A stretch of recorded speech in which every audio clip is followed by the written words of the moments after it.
हम बिना शर्त माफी मांगते हैं, चूक हुई। पतंजलि के भ्रामक विज्ञापन मामले पर सुप्रीम कोर्ट की फटकार के बाद बोले रामदेव। आईएमए का आरोप है कि पतंजलि ने कोविड-19 वैक्सीनेशन को लेकर एक कैंपेन चलाया था। इस पर अदालत ने चेतावनी दी थी कि पतंजलि आयुर्वेद की ओर से झूठे और भ्रामक विज्ञापन तुरंत बंद होने चाहिए।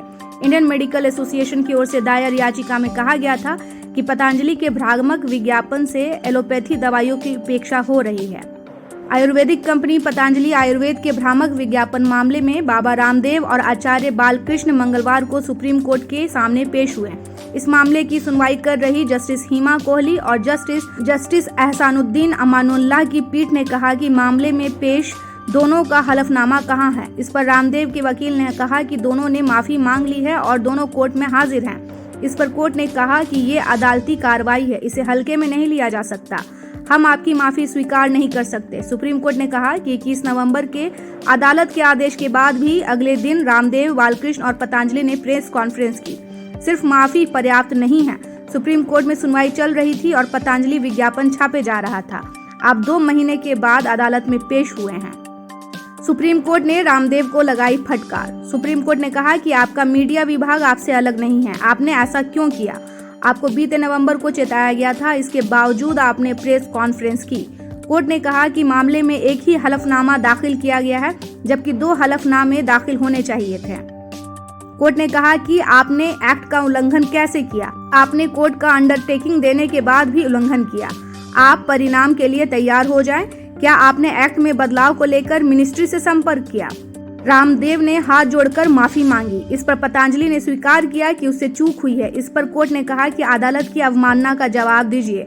रामदेव की ओर से पैरवी कर रहे बलबीर सिंह ने कहा कि हमारा माफीनामा तैयार है, तो बेंच ने कहा कि ये रिकॉर्ड में क्यों नहीं है।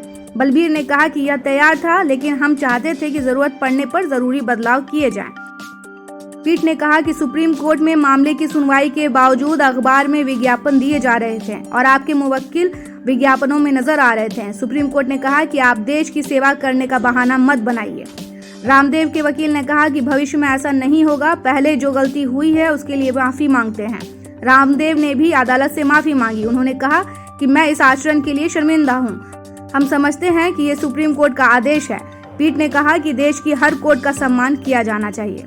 कोर्ट ने कहा कि आपने हमारे आदेश के 24 घंटे के भीतर प्रेस कॉन्फ्रेंस की। यह विज्ञापन प्रकाशित करना दर्शाता है कि आपके मन में कोर्ट के प्रति कैसी भावना है। इस पर रामदेव के वकील ने कहा कि हमसे गलती हुई है। हम इससे मुंह नहीं मोड़ रहे हैं, छिप नहीं रहे हैं। हम स्वीकारते हैं, हम बिना शर्त माफी मांगते हैं। पतंजलि के उत्पादों को लेकर फटकार भी लगा चुकी है कोर्ट। इससे पहले सुप्रीम कोर्ट पतंजलि के उत्पादों को लेकर फटकार भी लगा चुकी है। न्यायमूर्ति हिमा कोहली और न्यायमूर्ति ए अमानुल्लाह की पीठ ने पहले के आदेशों का पालन नहीं करने के लिए आलोचना भी की थी। पिछले साल कोर्ट ने कंपनी को विज्ञापनों पर रोक लगाने का आदेश दिया था। नवंबर महीने में ही कोर्ट ने पतंजलि से कहा था कि अगर आदेश का पालन नहीं किया जाता तो जांच के बाद कंपनी के तमाम प्रोडक्ट्स पर 1-1 करोड़ रुपए का जुर्माना लगाया जाएगा। दरअसल इंडियन मेडिकल एसोसिएशन ने सुप्रीम कोर्ट में पतंजलि आयुर्वेद के विज्ञापनों को भ्रामक बताते हुए याचिका दायर की थी। आइए जानते हैं क्या है आईएमए का आरोप। इंडियन मेडिकल एसोसिएशन का आरोप है कि पतंजलि ने कोविड-19 वैक्सीनेशन को लेकर एक कैंपेन चलाया था। इस पर अदालत ने चेतावनी दी थी कि पतंजलि आयुर्वेद की ओर से झूठे और भ्रामक विज्ञापन तुरंत बंद होने चाहिए। इंडियन मेडिकल एसोसिएशन की ओर से दायर याचिका में कहा गया था कि पतंजलि के भ्रामक विज्ञापन से एलोपैथी दवाइयों की उपेक्षा हो रही है। आईएमए ने कहा था कि पतंजलि की दावों की पुष्टि नहीं हुई है और ये drugs and magic remedies act 1954 और कंज्यूमर प्रोटेक्शन एक्ट 2019 जैसे कानूनों का सीधा उल्लंघन है। पतंजलि आयुर्वेद ने दावा किया था कि उनके प्रोडक्ट्स कोरोनिल और सवसारी से कोरोना का इलाज किया जा सकता है। इस दावे के बाद कंपनी को आयुष मंत्रालय ने फटकार लगाई थी और इसके प्रमोशन पर तुरंत रोक लगाने को कहा था। कैसी लगी आपको ये रिपोर्ट? इसी तरह की न्यूज सुनने के लिए मेरे चैनल बात देश और बिहार की शाइस्ता के साथ को सब्सक्राइब करें, लाइक करें और शेयर करें। धन्यवाद।